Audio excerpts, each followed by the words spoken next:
Assalamualaikum warahmatullahi wabarakatuh dan halo semuanya. Di sini perkenalkan nama saya Anissa Sophia dan saya ucapkan selamat datang di Fraksi Forum Aksi dan Diskusi. Nah, dengan tema yang luar biasa dan menarik sekali, yaitu membangun integritas keilmuan dan kepekaan sosial dalam bingkai humanitas Islam. Dengan pemateri kita yang juga tak kalah menariknya dengan tema tersebut, yaitu Kanda Muhammad Alif Baikunir Izul Islam. Halo kakak, bagaimana kabarnya hari ini? Alhamdulillah, Masya Allah. Semoga sehat selalu ya kak. Sehat.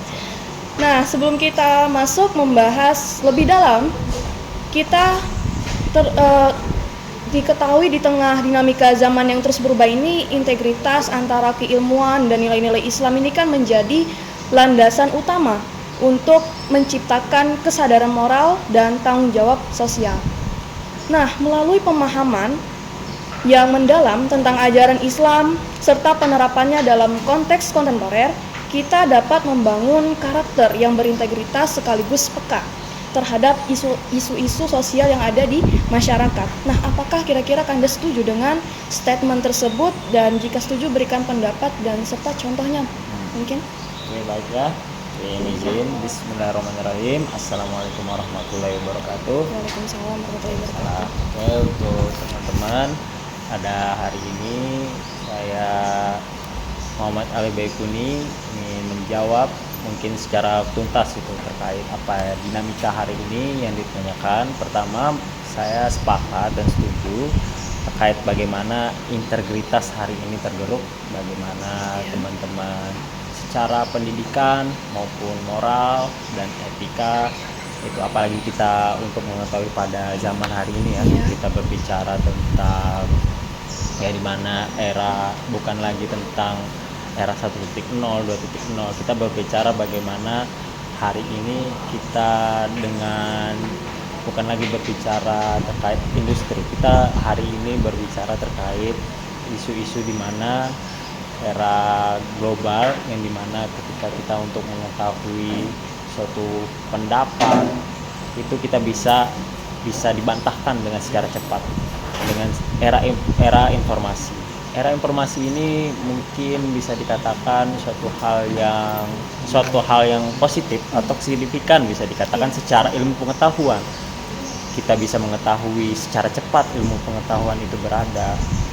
Ketika kita di zaman dahulu atau zaman di era-era mungkin bisa dikatakan orde baru atau zaman-zaman ketika zaman Trisakti ya, di dalam zaman apalagi kita di sini tarafnya mahasiswa ya. Nah, di dalam mahasiswa itu sendiri, apalagi ketika kita ingin menuntut ilmu dengan secara integritas, bagaimana orang dahulu itu malah lebih bisa dikatakan bisa integritas atas ilmu, bisa lebih dikatakan memiliki adab atas ilmu. Bagaimana ketika kita hari ini teman-teman berbicara ilmu itu dituntut bukan hanya atas pendidikan saja, tapi bagaimana kita memberikan adab atas ilmu. Nah, nanti nyambung ke etik. Kenapa ketika kita melakukan profesi kok diatur yang namanya ada etika profesi kerja? Kalau misalnya di apalagi nanti teman-teman hari ini kan teman-teman farmasi ya, apalagi ingin membuka suatu apotek ya, lebih konkretnya teman-teman apotek itu kan harus membuat suatu etika di dalam, apalagi dalam obat-obatan ya. Karena etika itu diatur nggak boleh sembarangan, apalagi semisal karena itu diatur di dalam kita moral dalam berperilaku. Kenapa integritas itu seperti itu? Karena adab itu harus yang kita utamakan dalam melakukan konsep-konsep hari ini. Nah, nanti kita akan sambungkan dengan isu-isu hari ini. Karena isu-isu hari ini bagaimana ketika kebijakan kampus ya, mungkin lebih tepatnya kampus secara menyeluruh, bukan hanya di kasus Samarinda saja kasus ini terkait integritas. Isu-isu sangat menarik ya, mungkin bisa dibahas bukan hanya di Samarinda saja, mungkin Kalimantan Timur atau Indonesia lah bisa dikatakan, karena kasus ini, isu-isu ini sangat besar, yaitu adalah bagaimana plagiarisme atau bisa dikatakan bagaimana manipulatif data di dalam kita sebagai publikasi atau orang-orang yang ilmuwan ya. Mungkin karena kita sebagaimana penuntut ilmu ketika kita hanya dibatasi di dalam kita membuat suatu jurnal atau penelitian, itu kan harapannya ketika kita untuk mengetahui bahwa konsep dasarnya itu di dalam kita mengetahui kasusnya ada yang namanya di dalam kerangka berpikir ilmiah ya, itu diatur di dalam filsafat ya. Pertama yaitu adalah ontologi atau apakah rasional itu bisa diuji, seperti epistemologi, apakah hal-hal yang dilakukan ini itu bisa diuji. Kalau misalnya ontologi itu bicara secara rasionalitas, nah epistemologi kita berbicara apakah ini bisa dibuktikan secara empiris. Nah, suatu hal benda seperti ini. Nah, ini kan bicara tentang rasionalitas. Nah, ontologinya. Epistemologi apakah teh ini bisa diuji soal kelayakannya, apakah bisa diminum. Nah, itu diatur di epistemologi. Dan aksiologinya, nah kita berbicara tentang aksiologi ilmu. Nah, aksiologi ilmu itu berupa terkait manfaat dari kita meminum teh ini. Nah, dari manfaat yang kita bangun itu lahirlah aksiologi ilmu. Nah, nanti kita akan masuk tuh. Mungkin isu-isunya itu dulu ya, terkait manipulasi data. Nanti kita akan mungkin membahas dan mengulik menarik. Karena kebanyakan hari ini ketika kita berbicara bukan hanya kebijakan kampus ya, kita meneliti atau apapun itu kebijakannya formalitas gitu. Kita susun cepat-cepat, anggaran juga bagaimana kita kejar. Karena bukan integritas apa yang seperti kita cita-citakan, yaitu adalah di dalam akademis itu kan sebenarnya ada tridharma perguruan tinggi yang dimana menyusun tinggi, mengajar, meneliti, dan mengabdi kepada masyarakat. Ini kadang mengabdikan kepada masyarakatnya itu disampingkan gitu, kayak menjadikan bahan subjek aja, subjek penelitian yang dimana ini secara kognitif atau secara tanda burung yaitu adalah kita itu mengindustrialkan dalam keilmuan, kita mengesampingkan atau kita marginalisasikan dari etika itu sendiri. Padahal etika itu hadir, harus hidup berdampingan dengan keilmuan. Nah, mungkin ya itu terkait isu-isu ya, mungkin juga menarik, nanti kita akan kulik lagi. Ya, itu mungkin menjadi spoiler kita ya untuk lebih ke selanjutnya gitu. Nah, menarik sekali nih. Nah, setelah itu mungkin kita bisa mendengarkan terlebih dahulu tentang penjelasan ya, apa yang dimaksud dengan apa itu integritas keilmuan dalam perspektif yang umum seperti itu. Oke, menarik, terkait pertanyaannya sangat menarik ya. Terkait bagaimana integritas keilmuan, bahwa kita akan definisikan lebih awal integritas itu apa dan keilmuan itu apa. Integritas itu adalah suatu hal yang kita lakukan itu diatur secara etik, bukannya etik, tapi bagaimana lingkupan moral itu mengatur dalam integritas. Integritas itu secara analoginya ya, dalam kita untuk melakukan sesuatu itu kita misalnya kita keluar rumah harus misal pakai sendal lah. Nah, kita pakai sendal. Kenapa ketika kita masuk itu kan harus kita bahasanya lepas lagi kan kalau misalnya ke rumah. Kan itu menjadi pertanyaan. Padahal tidak diatur gitu. Tidak ada diatur semisal kita di dalam masuk rumah harus pakai sendal. Tidak ada aturannya. Nah, tetapi ada etik di sana. Bagaimana integritas kita yang kita bangun. Apapun itu di dalam dunia kerja, apalagi teman-teman secara farmasi ya, integritas itu diatur. Dalam kita mahasiswa integritas diatur, kita dalam dosen integritas kita diatur. Bagaimana kita ini sebagai seorang yang berdiri terhadap sesuatu itu diatur terhadap bagaimana ketika kita melihat sesuatu itu ada namanya integritas. Ketika pemerintah, bukan hanya pemerintah ya, maupun keilmuan pemerintah itu juga harus menyikapi secara integritas. Nah itu di dalam integritas, definisi integritas. Nah kita akan nyambung ke definisi keilmuan. Keilmuan sendiri atau ilmu ya, kita mungkin mengkritikkan bahwa ilmu itu adalah dasar dari pengetahuan, bahwa untuk kita memperoleh suatu pengetahuan itu lahirlah ilmu. Jadi apa yang kita tahu pada hari ini, kita amati hari ini, maka itu ada ilmunya, selalu ada ilmunya untuk mengetahui sesuatu. Kenapa ini yang menjadi pertanyaan juga? ilmu itu akan nyangkut ke bagaimana kenapa kita hari ini harus menjadi mahasiswa gitu. Karena kita harus belajar ya, kita menjadi mahasiswa dan kita harus berilmu. Sebenarnya ketika kita didefinisikan secara akademisi ya, nanti kita akan mendefinisikan secara akademisi, bahwa akademisi itu secara singkatnya kita dalam mendefinisikannya yaitu adalah dari tridharma perguruan tadi, tridharma perguruan tinggi, yaitu adalah pertama kita harus mengajar. Nah, di dalam mendefinisikan akademisi itu adalah suatu ilmu yang dimana dia untuk bisa dikatakan itu adalah sudah menjadi profesi sekali. Bahwa kita melihat KBBI bahwa akademisi ini maksudnya profesi. Nah, makanya ketika kita menjadi suatu hal yang profesi itu diatur. Profesi itu ada etik tadi, ada moral harus kita lakukan. Jadi kita tidak boleh semena-mena. Nah, maka ada yang namanya tadi etik, terus nah di dalam akademis tadi kan keilmuan diatur, ada namanya kita mengajar, terus kedua ada kita namanya meneliti, dan ketiga adalah mengabdi kepada masyarakat. Nah itu kita harus konkretkan dulu tuh. Nah definisi itu di dalam satu kerumpunan.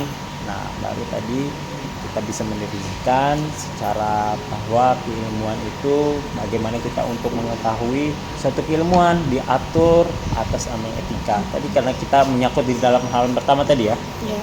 Karena di dalam suatu keilmuan kita harus mengedepankan yang namanya adab.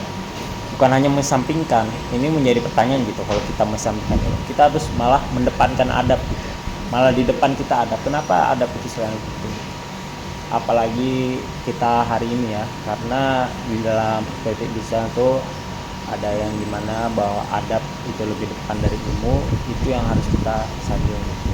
Mungkin terkait itu definisi dari integritas dari keilmuan.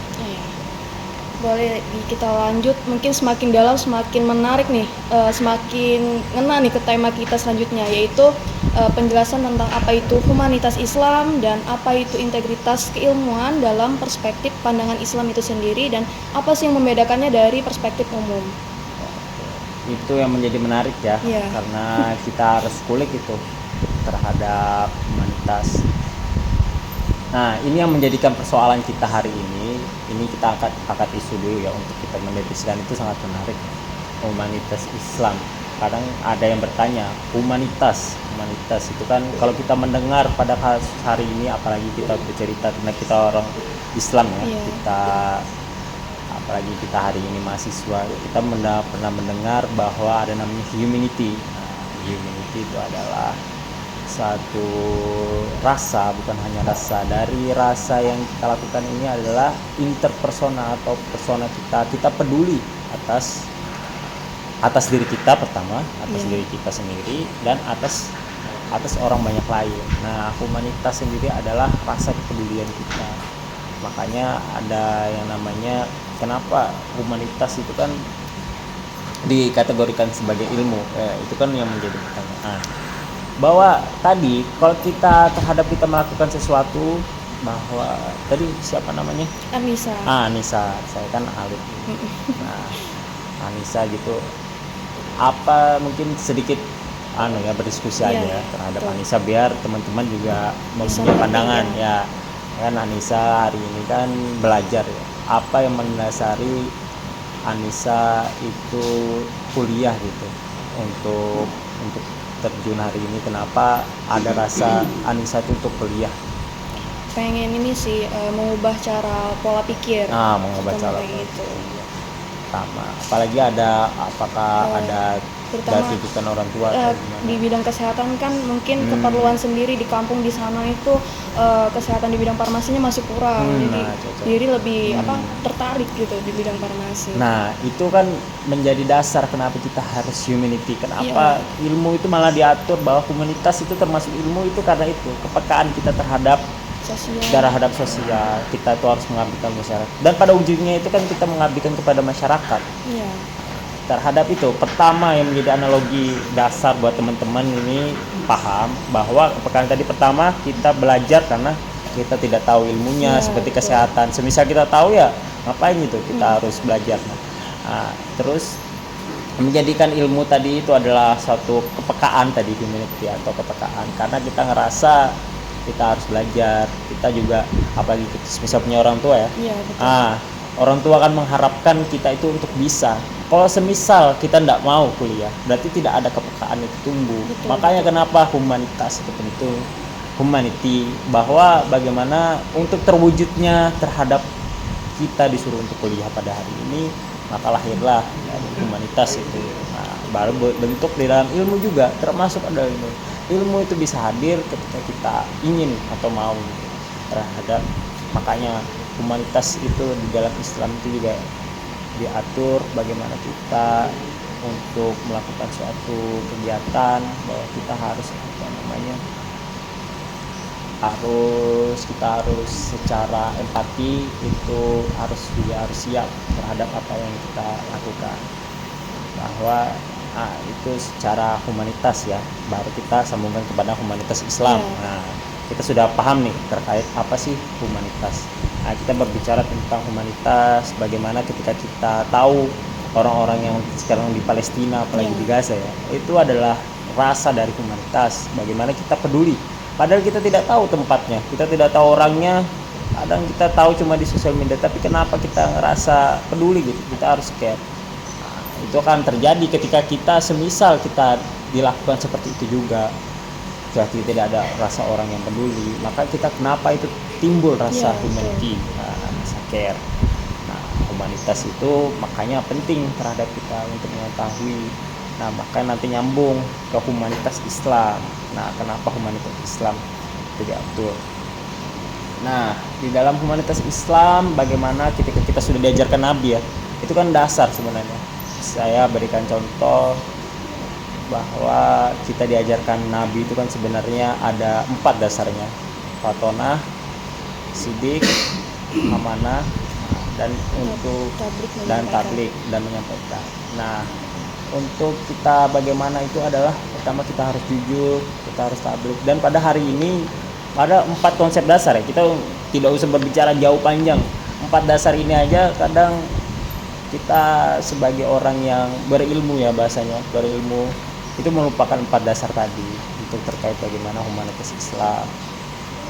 Bagaimana ketika kita mengetahui di dalam Al-Quran juga kita adalah seorang khalifah gitu di muka bumi, bahwa kita hari ini adalah menjadi seorang khalifah di muka bumi, bahwa di dalam konteks Islamnya masuk juga bahwa Allah telah menciptakan kita itu untuk menjadi khalifah. Nah, di dalam ini adalah khalifah itu kenapa secara harfiah itu kadang diartikan pemimpin, padahal ya walaupun pemimpin juga masuk, tapi pemimpin itu kan bagaimana kita bisa menimbang dalam suatu permasalahan, apakah ini baik dan benar.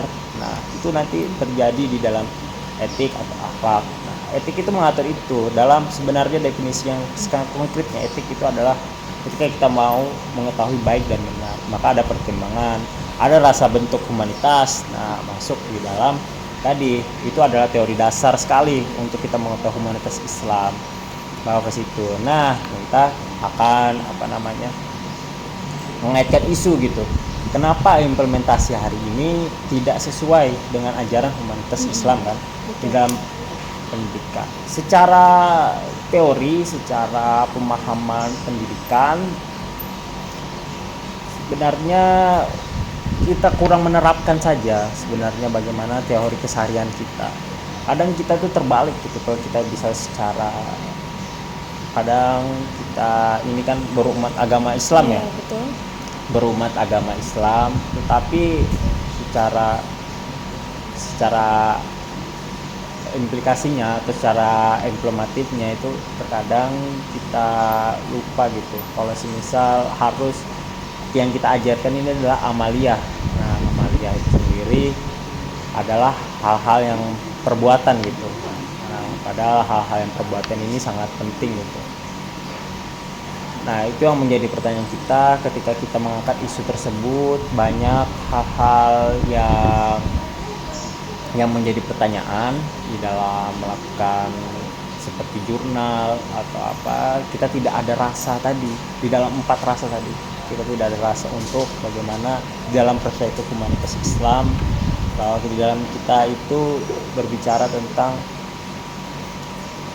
untuk jujur sajalah di dalam 4 itu kan, contoh dari tablik, amanah, patronah itu kan. Kita bawa bagaimana konsep dalam jujur, kita tidak berani karena pada hari ini ketika kita ujian saja ya, bukan hanya kita ya bahasanya, banyak umum gitu. Orang-orang itu lebih mengesampingkan terhadap bagaimana kita itu lebih ke nilai gitu.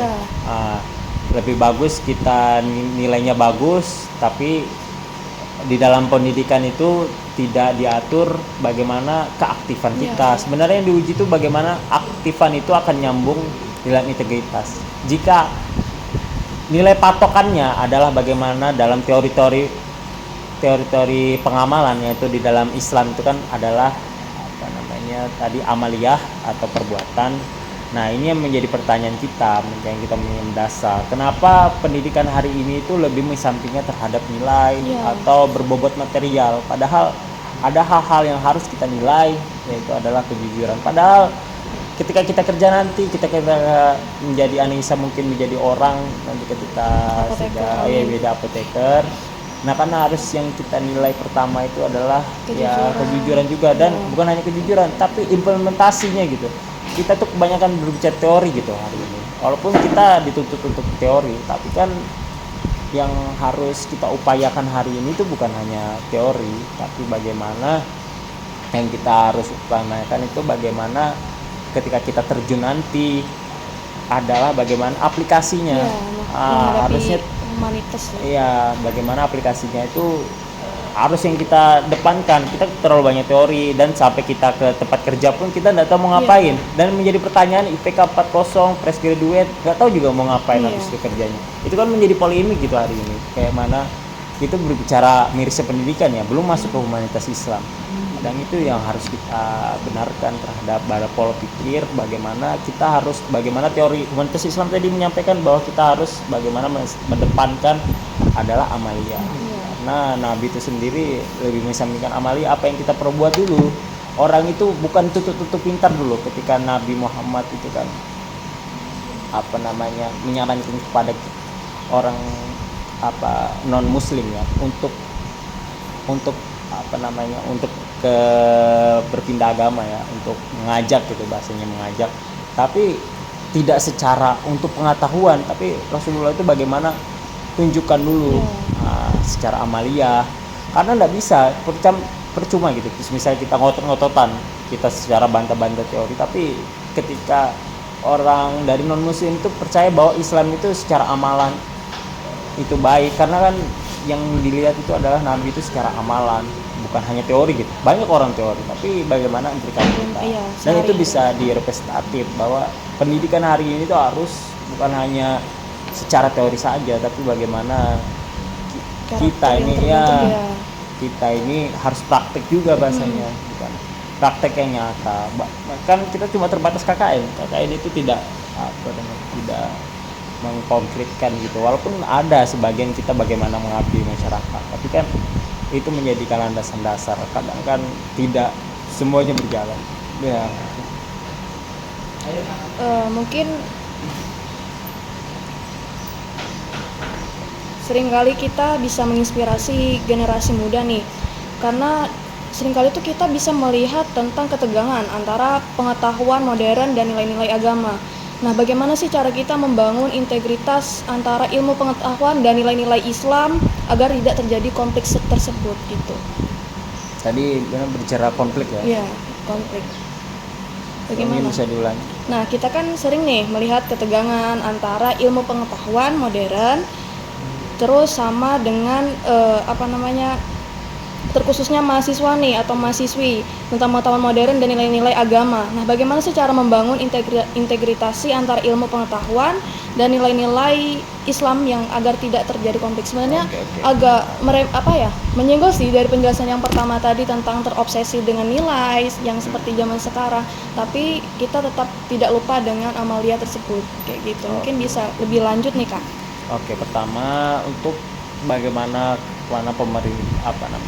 peran kita sebagai mahasiswa Iya. tuh pasti ada gimana, tapi bagaimana kita bukan hanya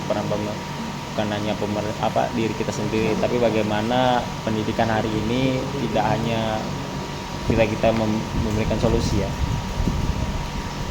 Pemerintah hari ini kan kita terkapitalisasi ya Iya. terhadap suatu pendidikan, kita dituntut untuk atas nilai, kita tidak mempunyai bahasanya itu untuk lebih gitu, untuk bisa, terkadang bisa tapi mempunyai ada cara-cara dan tahapannya.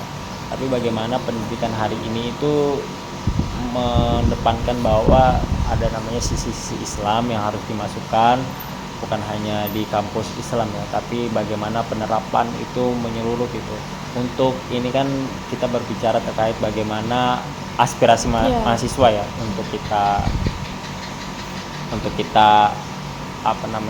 lebih baik gitu. Kadang yang pertama kita harus di dalam pendidikan itu kita harus tidak hanya menyampaikan teori, bahwa ketika kita berkaca di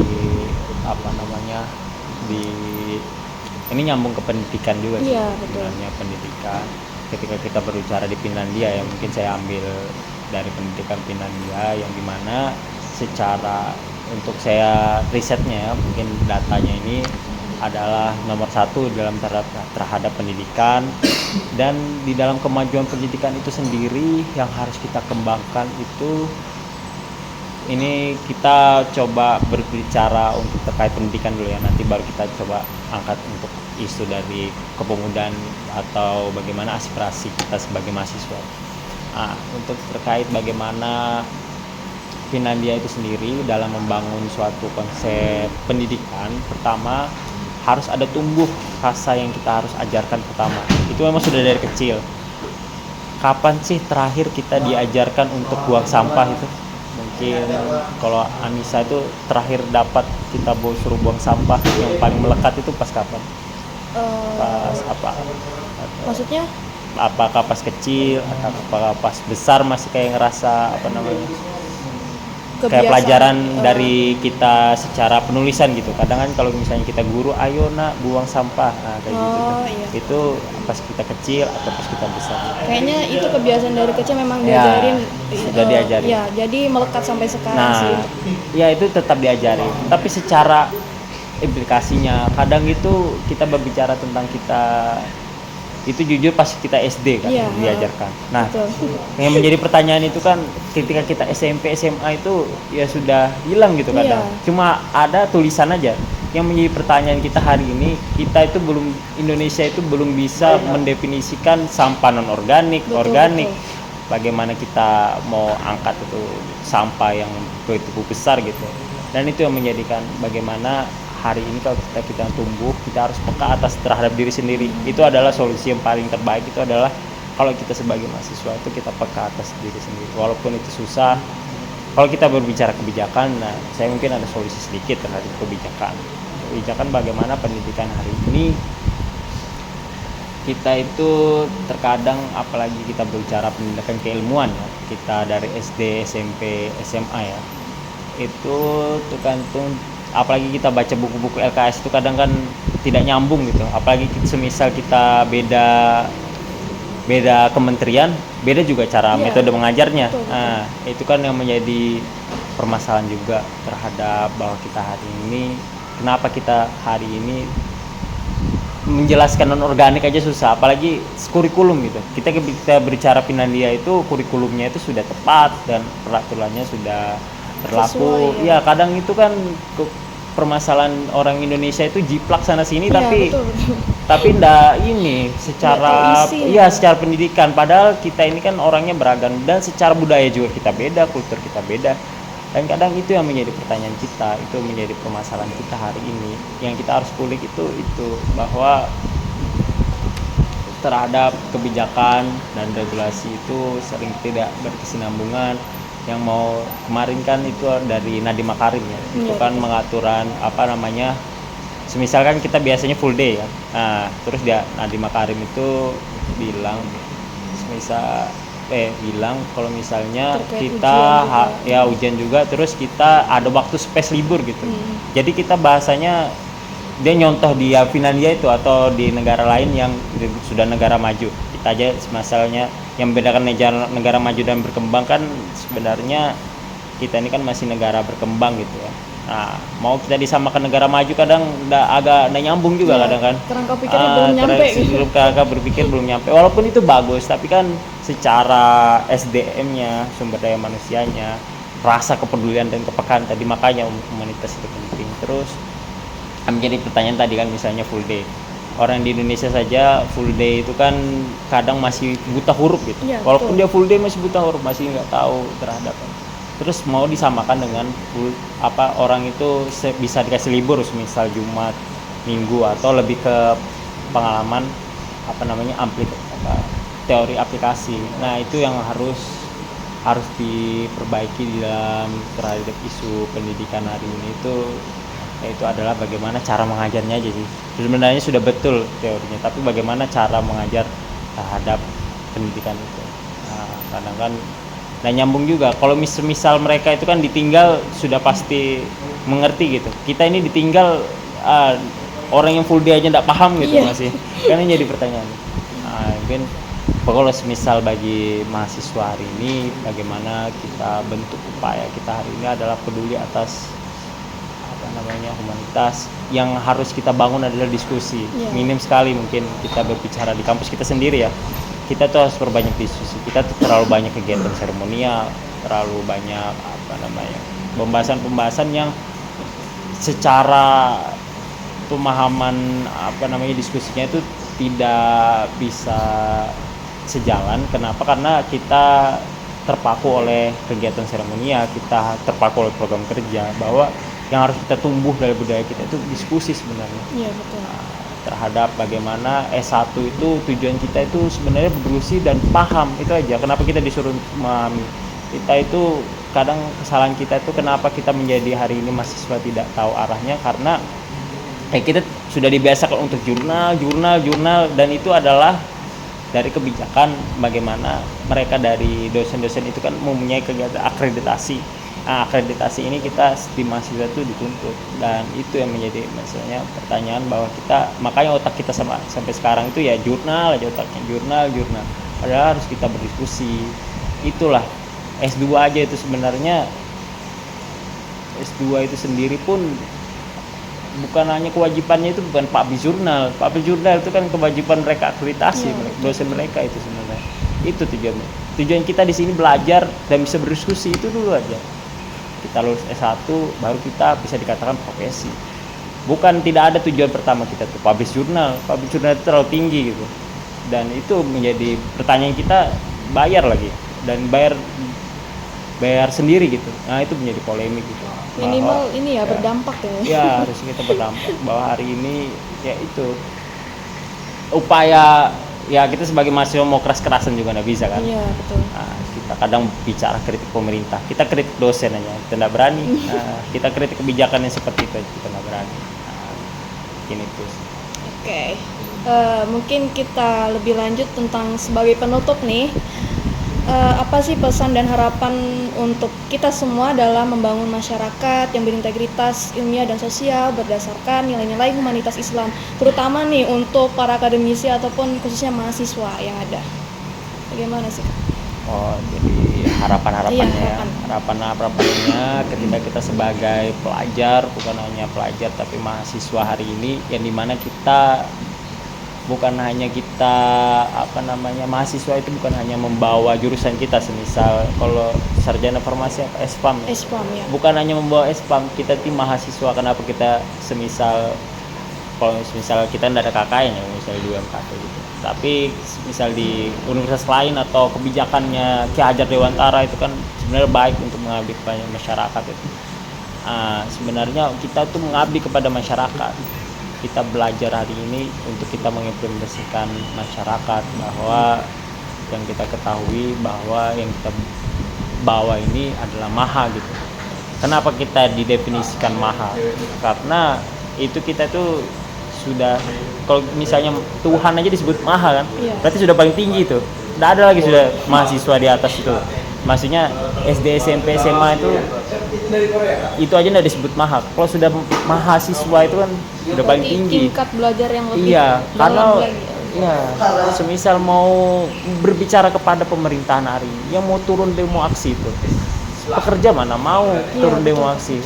Bukan nggak mau, nggak bisa lagi suaranya karena sudah terkekang untuk tadi ada marginalisasi, ada bagaimana ketika kerjaannya nanti misal di PHK, yang bisa menyuarakan cuma masyarakat. Bayangin anak SD, SMP, SMA, apakah dia bisa menyuarakan secara penuh? Tidak. Untuk mendatangkan massa juga tidak. Nah, makanya mahasiswa itu bukan hanya jurusan kita, tapi kita bagaimana mengabdi kita kepada masyarakat. Sebenarnya itu tujuan penting kita bagaimana kuliah. Jadi tetaplah bersemangat di dalam berpendidikan karena kita orang yang terdidik. Pendidikan itu bukan hanya bagaimana cara kita hanya cepat lulus ya.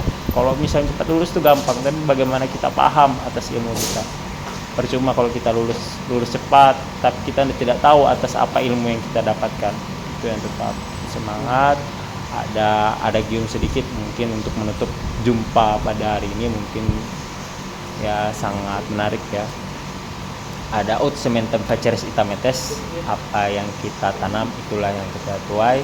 Tetaplah menjadi orang yang hebat, tetap menjadi orang yang tetap bisa menyinari ke semua orang, karena kita adalah orang-orang yang hebat dan selalu menjadi orang-orang yang ketika kita menjadi padi, kita tetap menunduk atas apa yang telah diberikan, karena kita tidak boleh sombong. Ketika kita sombong, setan itu adalah orang yang pintar, tetapi dia diturunkan ke bumi karena kesombongannya.